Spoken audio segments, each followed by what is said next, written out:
그동안 단독 명의의 1주택자에게만 돌아갔던 종합부동산세의 세액공제 혜택을 내년부터는 부부 공동 명의의 1주택자도 받을 수 있게 됩니다. 소득세율 최고세율은 현 42%에서 45%로 오르고 비트코인 같은 가상화폐 거래 차익에도 세금을 부과하기로 했습니다. 자세한 내용 취재기자와 이야기해보겠습니다. 박규준 기자 나왔습니다.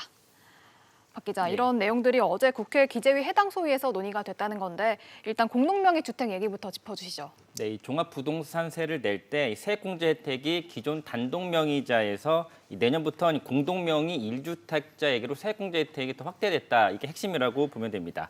여기서 말하는 이 세액공제 혜택은 주택 소유자가 60세 이상 고령자이거나 5년 이상 주택을 갖고 있는 장기 보유자면 세금을 전부 다 깎아주는 건데요.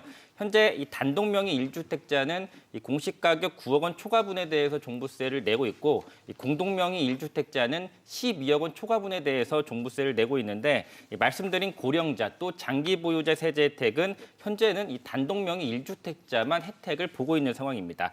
그래서 법이 통과되면 내년부터는 이 공동명의 1주택자들도 지금처럼 세액공제 혜택 없이 12억 원 초과분에 대해서 종부세를 내거나 아니면 단독명의자처럼 9억 원 초과분에 대해서 종부세를 내면서 세액공제 혜택을 받을 수 있는데 말씀드린 두 가지 중에서 한 가지를 선택하면 됩니다.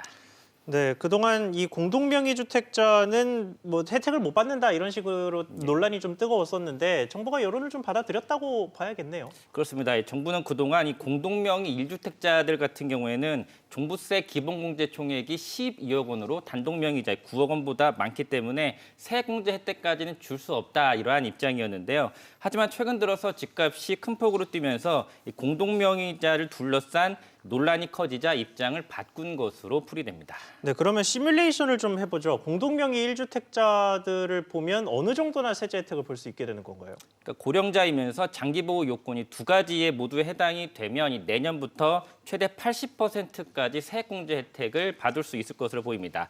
다만 앞서 말씀드린 대로 이러한 세액공제 혜택을 받으려면 단독명의자처럼 9억 원 초과분에 대해서 종부세를 납부해야 됩니다.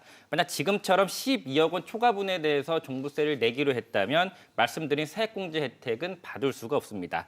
전문가들은 공동명의 부부가 이 집을 장기 보유할 생각이 없으면 이 절세 효과를 노리는 것 대신에 지금처럼 12억 원 초과분에 대해서 종부세를 내는 게 더 낫다 이렇게 조언하고 있고요. 반대로 오래 살 생각이라면 말씀드린 고령자, 장기 보유자 세액공제 혜택을 활용하는 게 더 유리하다 이렇게 조언합니다.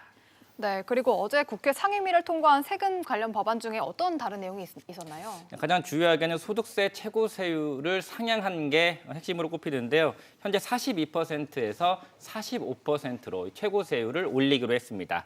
지금은 과세표준 5억 원에서 10억 원 구간에 42% 이게 최고세율인데 과세표준 10억 원 초과 구간을 새롭게 만들어서 45%를 부과하기로 한 겁니다. 비트코인 같은 가상화폐 차익이 소득에 대해선 1년 동안 250만 원을 초과하는 소득을 올리게 되면 2년 뒤에 2022년 1월부터 20% 세금을 부과하기로 했습니다. 네, 박 기자 잘 들었습니다.